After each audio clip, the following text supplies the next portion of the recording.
This is Mortification of Spin, a Bully Pulpit from the Aliiance of Confessing Evangelicals.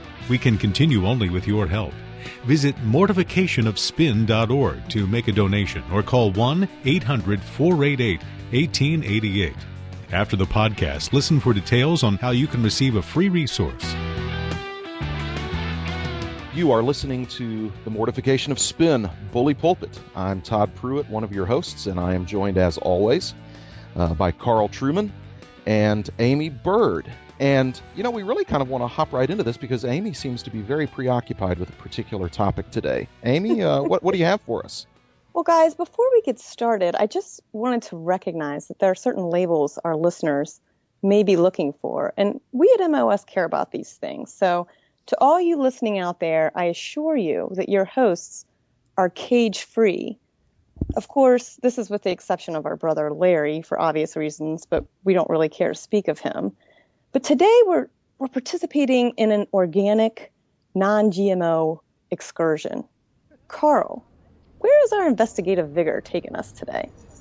Well, we're actually at an undisclosed location in Colorado where we're standing outside what I believe Americans call a bong shop, where you can buy paraphernalia and indeed marijuana itself, which is raising quite a number of questions, of course, in Christian minds about how the church respond to the legalization of the drug.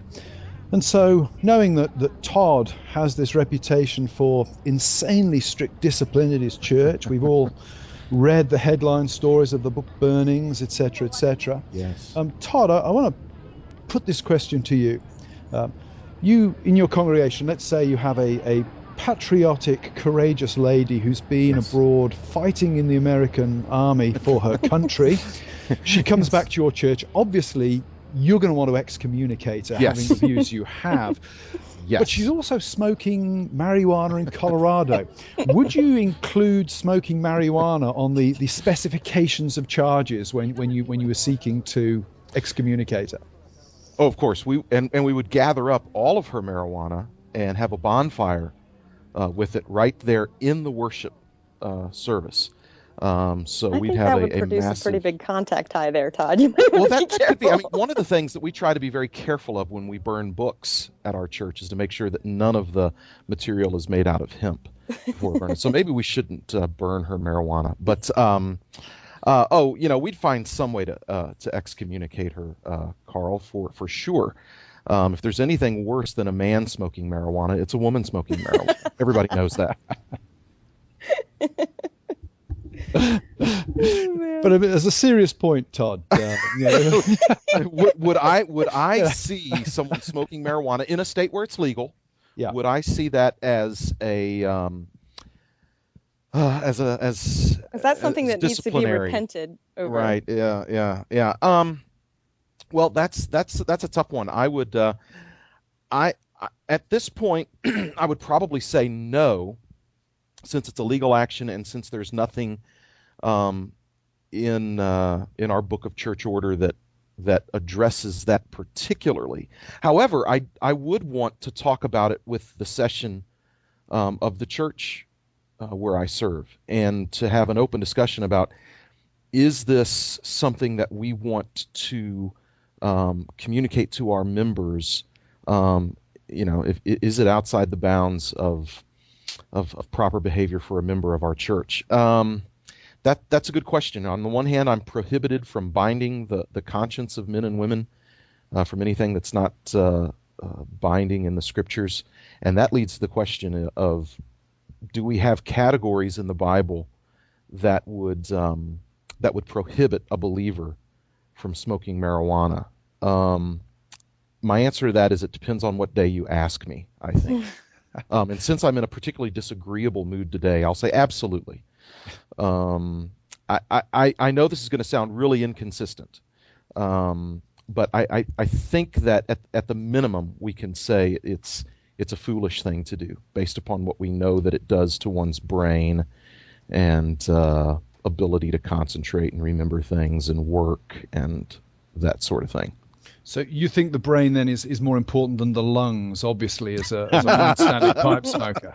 As I sit here on my desk next to my pipe rack. Well, that's a good question, Carl, and you're forcing me to get really creative so that I can allow for some hypocrisy in my life. Well, pot smoking is a lot worse on your lungs than tobacco smoking. Absolutely. So it's a question of degree then. How many years it takes to kill you? This is a question of degree because, I mean, the Bible does tell us to be sober-minded. So, while we do have the right to do something by law, is it really something permissible for a Christian? Like, we don't need to repent over alcohol in moderation, but we would need to repent over abortion, even though that is very legal. So, is a psychedelic drug a sober-minded activity? That's exactly what I was trying to say. Actually, good point. Yeah, what Aimee just said. Yeah. Carl. Well, discussion over in that case, because she said exactly what I wanted to say as well. No, I think I would draw a distinction. There are a couple of points that I would make relative to marijuana. I think one, there's a whole social context in which marijuana has not been a particularly respectable thing to do culturally in certain sections. And I think while those arguments are not always decisive, the church does need to think about its reputation with those outside on those kind of negotiables. And secondly, I think in the Bible, wine is often spoken of very positively. Right. Alcohol is spoken of positively, but other what we might call mood-altering substances are not mentioned. And that carries a certain significance for me as well. There's some real concerns, I think, for the society as a whole. Like, you can't measure intoxication by the THC levels in your blood. It's not directly related. And there's more than one intoxicant in weed. So, how do you measure then? You can measure drunk drivers by their blood alcohol level and in equation to their intoxication. But you can't do that for marijuana. So there's the driving part of it. There's operating machinery at work. I mean, I wouldn't even want my hairstylist to be high with, scissors and all those wonderful things. I wouldn't want my hairstylist to be high either. Your wife. Yeah, exactly. Those clippers are dangerous, man. Exactly. And I just have to wonder, given what we already know about the kind of intoxication that comes from marijuana, as well as Carl, what you bring up about as liberal a nation as we've become, there still is a stigma attached to marijuana, and I think that's a good thing. Society's in bad trouble when it doesn't know how to stigmatize anything anymore.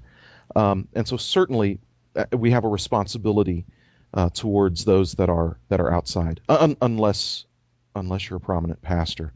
But I digress. But we do have a responsibility, and while I wouldn't be able to say this person needs to be disciplined by the church for smoking a joint, I think it's a worthy discussion to have. And Aimee's point on the science of exactly what THC does to your body, is it possible to smoke a joint, for instance, and not be intoxicated? Yeah, I don't think it is. Yeah, you can drink a beer and not be intoxicated.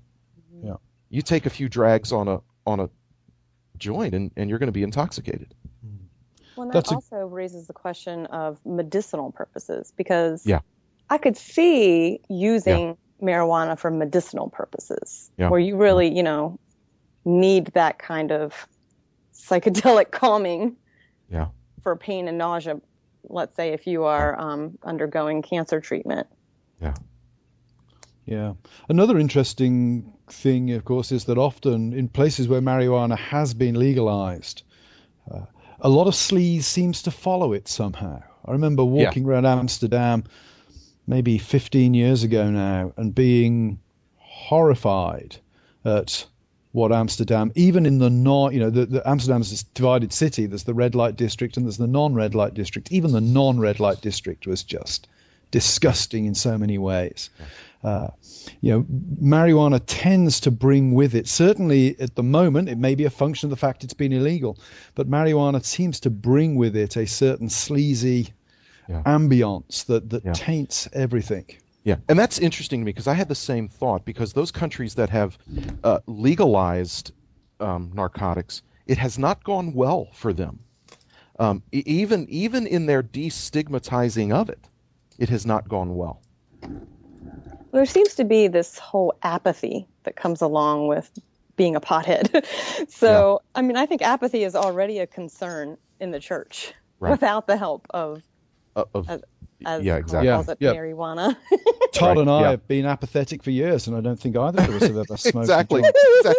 I mean, for me, and I got to tell you, on this whole discussion, for me, the two best things have been just hearing Carl say the word in his accent, marijuana, and to see how much Aimee knows about the intoxicating components of THC.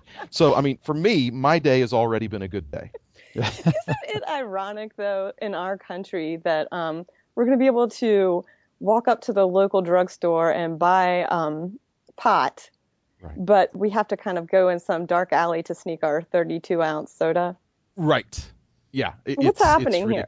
It's ridiculous. And we're naive if we think, well, if we legalize it, we'll be able to control it and we'll keep it away from minors. That's gone really well with alcohol, hasn't it? And what's going to happen then when they ban Doritos because they're unhealthy, and we've got all these stoned people with the munchies? I will be a Dorito dealer, I'm telling you right now.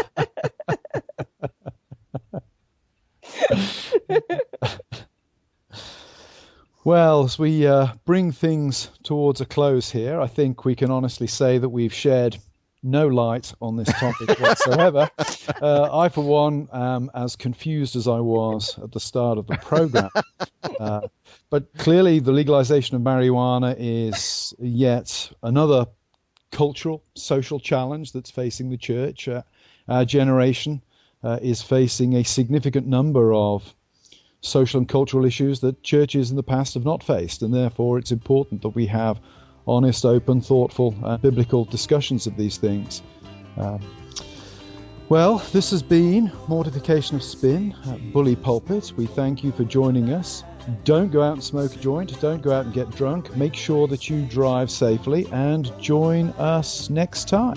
Waiting for the train that goes home, sweet Mary, hoping that the train is on time. Sitting downtown in a railway station, one Toke over the line. This has been a Bully Pulpit from Mortification of Spin, a podcast of the Aliiance of Confessing Evangelicals. Just for listening, we'd like to give you a free resource. Visit our website, mortificationofspin.org, to find a link to the download. Mortification of Spin is a production of the Aliiance of Confessing Evangelicals. Alliance ministries include Reformation21.org, Every Last Word with Philip Ryken, and events held from Florida to Sacramento. To learn more about the Alliance, visit alliancenet.org or call 800-488-1888. We can only continue to bring you Mortification of Spin with your support. To make a donation, please visit mortificationofspin.org or call 800-488-1888. Please listen again, and don't forget your free download.